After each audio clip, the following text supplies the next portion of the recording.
Hi friends, it's Sarah, the owner and maker behind Multifarious Nature. Thank you so much for joining me today. If you are a new viewer, welcome. And if you're a returning viewer, big welcome back. I'm glad you guys are here for another episode and we'll get right into it. I have just a couple things I've been working on this week, and I definitely recorded this a little bit in advance compared to the date I usually record, so I don't have as much progress as I probably normally would, but that being said, I think I have a decent amount of progress because I've been working pretty much on like one project primarily. So we'll get into it. It's gonna be a shorter video, but yeah, here's where we're at. So I'll talk about the one that I've worked on like forever ago, and I haven't talked about it in a long time. I talked about it last week, and I'm thinking, what on earth? Why didn't I show you guys? So my half and half triangles wrap. I think I forgot it in the car last week, and I almost did it again today. So I'll show you. I've been working on it on my lunch breaks, and it's just such a tried and true go-to relaxing knit. If you're looking for a super relaxing cozy knit that is technically, it's a wrap, it's the half and half triangles wrap, it's enormous, and you could definitely use it as a blanket. I have used mine as a blanket in the past. This one will probably be used as a blanket as well. I'll kind of give you a rundown again a little bit about it as a refresher. um, oh, and make sure you guys stick around till the end because I have a fun little like hack that I want to share with you. I don't know if it's really a hack, but with the cold weather or if you're dealing with major temperature changes, you might appreciate this. So it's kind of fun and it's sheep adjacent. It's definitely sheep related. So make sure you stick around for that. Okay, so I am midway, and course, I dropped my stitch. So I am currently working with some vintage wool that I got from a thrift store. Actually, my mom found it at the thrift store, and I showed you guys this forever ago, but it's Bond Street is the brand, I guess, and the Wendy yarn by Bond Street. I don't. It's 53% wool, 30% acrylic, 17% nylon. It is from England. There you go. Kind of an old tag. If you always want to see that. And it has like a little tags kind of in the way, but it's kind of a little kitty cat on it. But this is what it looks like. It is a not Lopi, boucle. There we go. It would come to me eventually. Boucle. So this is my third little skein. They're 50-gram skeins. So I've been using that as the first section of my triangle. So the half and half triangles wrap is a free pattern by Pearl Soho. You should totally check it out. And it's I'm like late to the game. Many people have already knit this, and I'm very late to it, but this is my second one. You can see why once you make one, you kind of want to just always have one on the needles because it's extremely relaxing to work on. It's just knitting back and forth, back and forth. And so you start at your widest point and then slowly get smaller, and then you'll pick up stitches, and then you'll work from, again, I think you'll work from the smallest point. I'm trying to remember how this works. You either work for the widest point and then it gets smaller again. I feel like it's the opposite. I feel like it gets bigger, but it doesn't matter. It's fun and you'll really enjoy it. I guarantee you'll enjoy it. I did not get bored by it. It's odd. I think it's because it grows, and I don't know, it's very rewarding. So this is where I was like a week ago. So literally I have only knit like an inch probably. The way it works is when you get to your stitch marker, actually I guess I did knit a bit. So I think I put my stitch marker here. So I think I actually knit a couple inches. I'm pretty sure I knit a couple inches. So what I need to do is move this now to here when I'm done talking to you guys, so I actually will be able to keep track of it. It's a lavender, Hello Lavender little progress keeper. So pretty. She does a beautiful job. Yes, so I've just been working away on that at my lunch breaks. It's so pretty. It looks like water. this green blue. It's getting a bit washed out. I have not natural light right now because it is wicked dark outside. But yeah, so I'm going from that because I wanted to work with some yarn I had in stash. And this is one I struggled greatly to figure out what to make with it because it's not exactly a color I normally wear. It would, I don't know, kind of feel like it washes me out. But I feel like as a scarf, it would be good. And for sure, as a blanket, it would be good. So the last one I made was pink and like a curly color because it's my Kismet colorway. So it's kind of a, I have it here somewhere. It's over here. Kismet is not in your view. Let's see if I can turn you. Right here. So Kismet, it's that one. And then I have my pink one, Strawberry Shortcake, is the other color I used. So this one's a little bit more neutral colors or softer, like cool colors. And so we're working with this one first. And then I have a bunch of remnants of skeins that I've dyed up. And I want to work with those on the one half. And then the other half is going to be more like purples and things like that. I'll kind of give you an idea. So like these are some of the colors. That's where that, okay guys, this is so hilarious. I have been looking for this color and I was wondering what on earth I did with it. I did not use it all up because I have a sweater I need to adjust the length of the sleeve. I'm so grateful I found this before I used it. These are the things we discover, right? So I'm gonna keep this aside for myself because I want to make sure I use that for my sweater before I do that. Okay. Anyway, back to what I was saying. Just a bunch of little random bits that are like greens and blues to stick with the color scheme of this one. So that's what I'm doing on this half.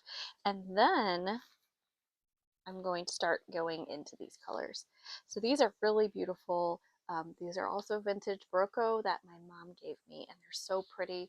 This is another boucle, very much more of a rustic-y feel to it.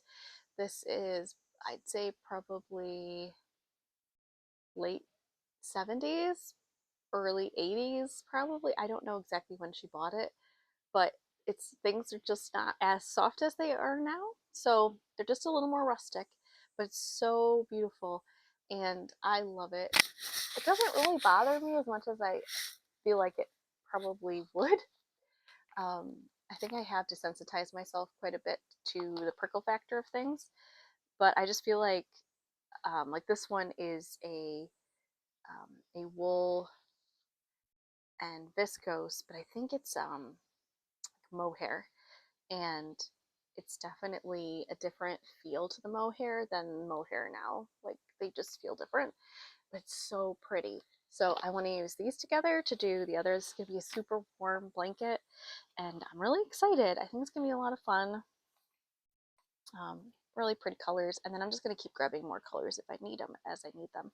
But I just think this will be fun change from one side will be like this, the light blue and greens, and then the other side is going to be this really dark contrast, which I think is going to be gorgeous. And I love seeing those really good extremes for these half and half triangle wraps. So I'm looking forward to that. Okay, so I've been working on that and quite enjoying it quite a bit.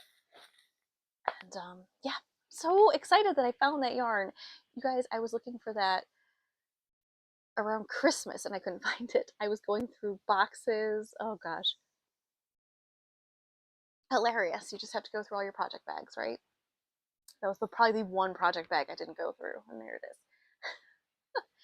Okay, so what I've been working on the most is my Arctic Knits sweater, or I should say my sweater from my Arctic Knits book. It is the Arctica, let's see here, pretty sure it's called Arctica. Yeah, Arctica Jumper by the Petite Knitter. She's always going to be the Petite Knitter to me. I know she rebranded. I need to get better with her. Sashiko? Sorry. But Petite Knitter is what she was known by when she came out with this pattern. So beautiful. Again, I'm using a few more colors than the pattern actually calls for because I'm going through my stash. And now you guys can see how things are transcending here. This is my first time doing color work with these many colors. I've never done that before. Is that weird? I've been knitting for a long time, and I don't think I've really done this kind of color work before. Thinking to myself, but I don't think I have.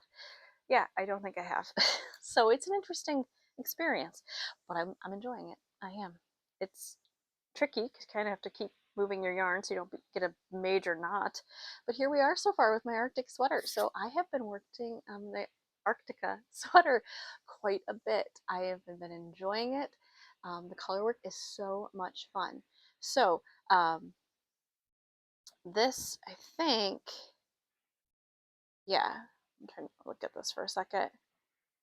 This portion all here is a different color than this.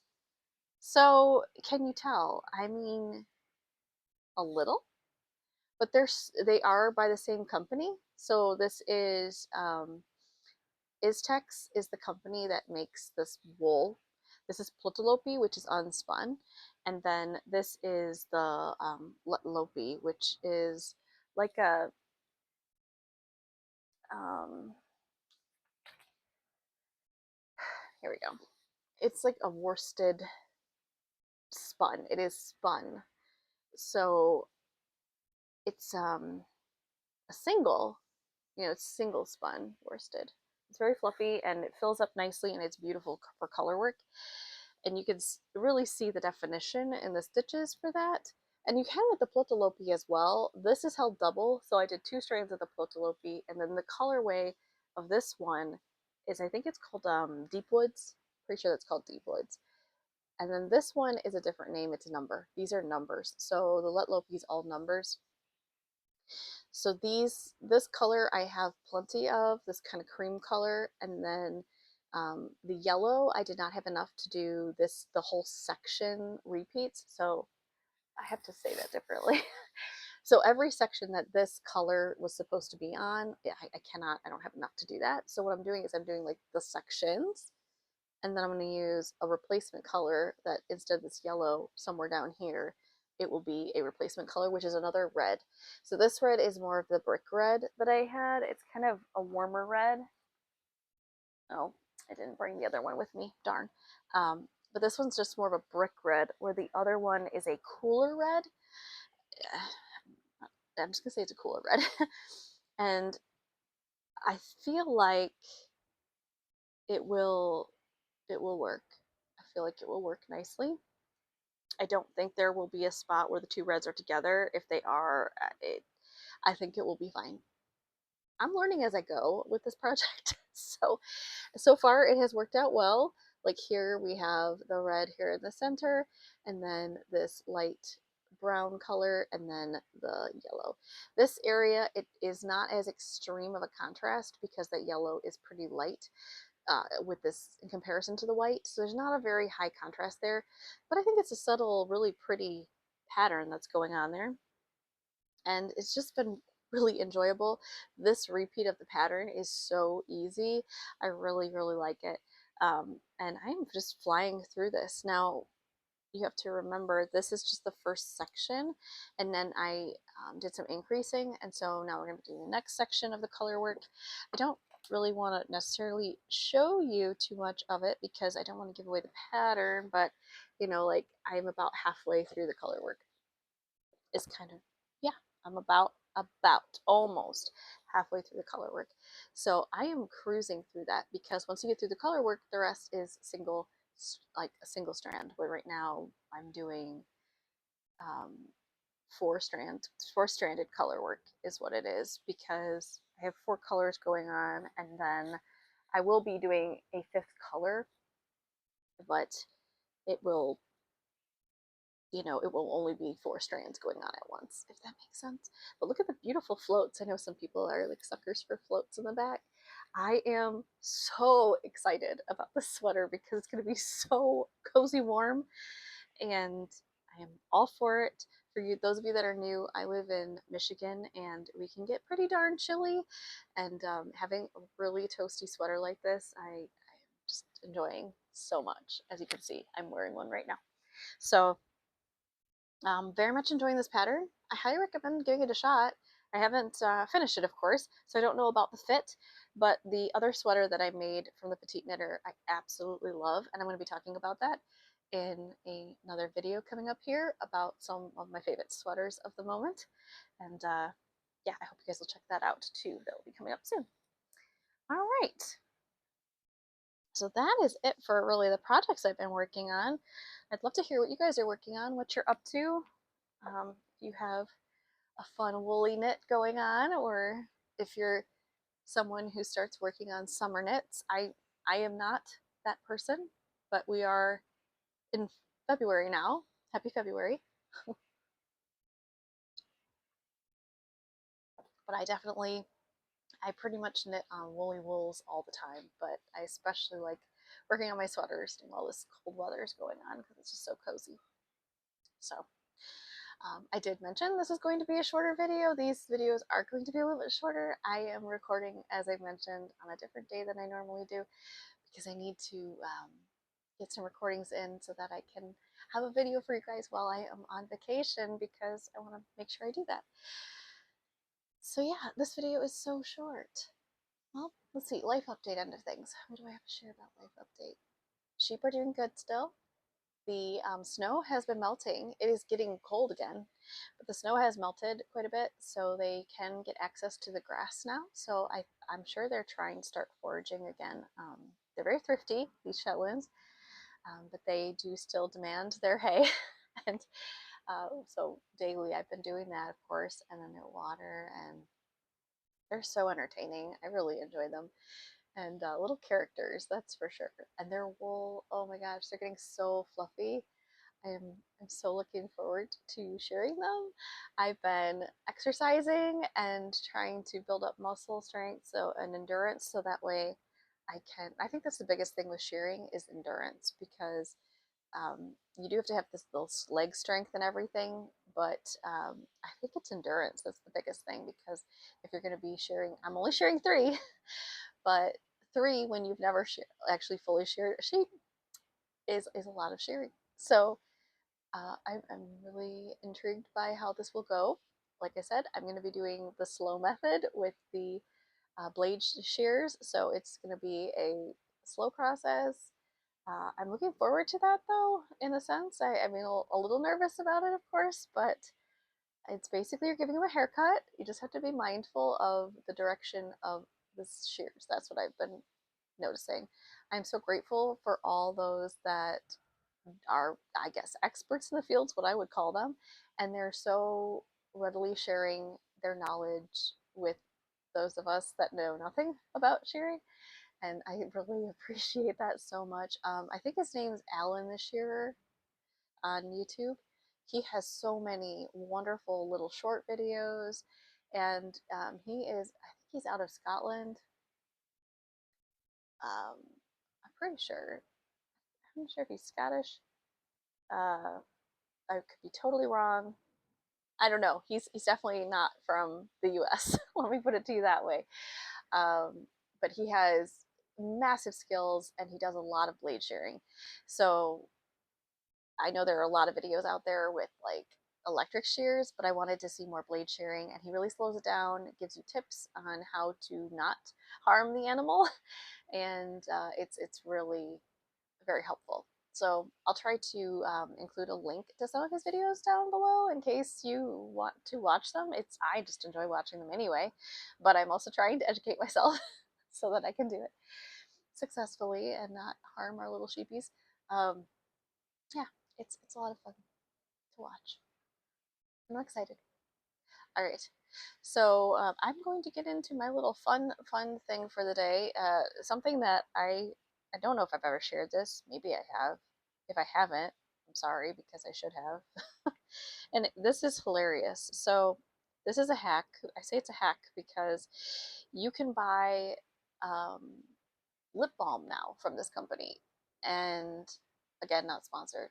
I bought this with my own money and I bought this many times. This is probably my 3rd tube and it lasts me forever. But there is lip balm by the company. And you know what? It's kind of a ripoff. So Not saying that it's probably not good lip balm, because I think it is 100% lanolin, so it would be good. But the price, you guys, that's the thing. So you get like, I was looking it up online, and I think you get like, for a quarter of an ounce, I don't even know if it's a quarter of an ounce for the lip balm, and it's around $10. And you guys, are you prepared for this?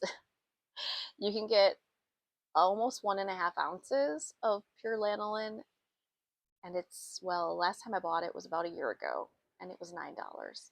So yeah, it's a much better price, and it's just not marketed as lip balm. So the funny thing about this is they did change the labeling on this, and I don't know if people were just like turned off by it. I have no idea. But the company is Lansinoh. I can't say it. I do not know how to say this. Lansinoh. I'll type out the information in the down below. But it's lanolin cream, and it is marketed as a balm for women that are breastfeeding. So hilarious! It's in the um, like breastfeeding section at some stores. That's at my local Meijer where I got it. That's where it was at. And I know I told my sister about this too, and she loves it too, because it's absolutely amazing. You can use this as moisturizer on your hands if you want. Um, I would say if you use it on your hands, it's lanolin, so it's pretty thick, and it takes a while to soak in. I currently have it on my mouth right now as like a lip balm, and it is super, super moisturizing. I would say you can use this anytime, but especially in the winter, or if you're someone when the temperature shifts, either gets really warm or what have you, and your lips start to get really dry and crack. This has, unless you have issues with lanolin, which I know there are people out there that have sensitivities, this has just been such a huge lifesaver. I'm sure there's other brands out there, but when I did my research, this was like one of the ones that it's like triple like I think they said it's triple filtered or something, or purified so many times, like they heated up so many times. Whatever. Anyway, it's obviously has multiple uses, but it is extremely good for moisturizing, and it is a amazing lip balm. I have to say, amazing lip balm. This will last you all day. I literally put this on in the morning when it gets really bad, like really dry out. I'll put it on and I will go all day, and by the end of the day it's really soaked in at that point, but my lips are very moisturized. So just a tip, if you have issues with dry lips, if you're getting cracking or anything. I also use this on my face. If I have like a really dry patch, I'll put like a little bit of this on, and you obviously want to put a little, because as you can see, it's quite shiny. So if you put like a glob on your face, you're gonna look really shiny. But yeah, this is just a little fun tidbit for you. So don't fall for the lip balm. If you look this brand up now, they did market it as lip balm too, and it's a small tube. Look at the size. I think it's 0.25 or something, 0.24 ounces, and you can get an entire 1.5 ounces for less than the cost of one of those lip balms. And yeah, that's a lot more product, you guys. This is gonna last you a long time. Like I said, I bought this probably about a year ago, and this looks like there's not much left. I guarantee I have enough for the rest of the winter, and I probably will still have this next winter. It lasts a very long time. So there you go. There's your fun fact for the day, your fun little hack using lanolin, the wonders of sheep, as a moisturizer, and a lip balm and all of the above, if you're good with yeah, using that. So again, it's really thick. Like you see it, it's almost like Vaseline, but tacky. So Vaseline's like smooth, and it's tacky. So that is also a fun fact. Don't leave it in your car or something, because it gets so cold that when you try to squeeze it, it's just like a rock. But if you keep it like in your house and then bring it with you, you need it to be warm. If it gets hard and cold, you have to put it under like hot water to like warm it up, or put it between your hands for a while. Um, yeah, I definitely recommend it. Okay, so I think that's it for this week. I hope you guys have a wonderful rest of your week, and I look forward to chatting with you soon. Take care. Bye.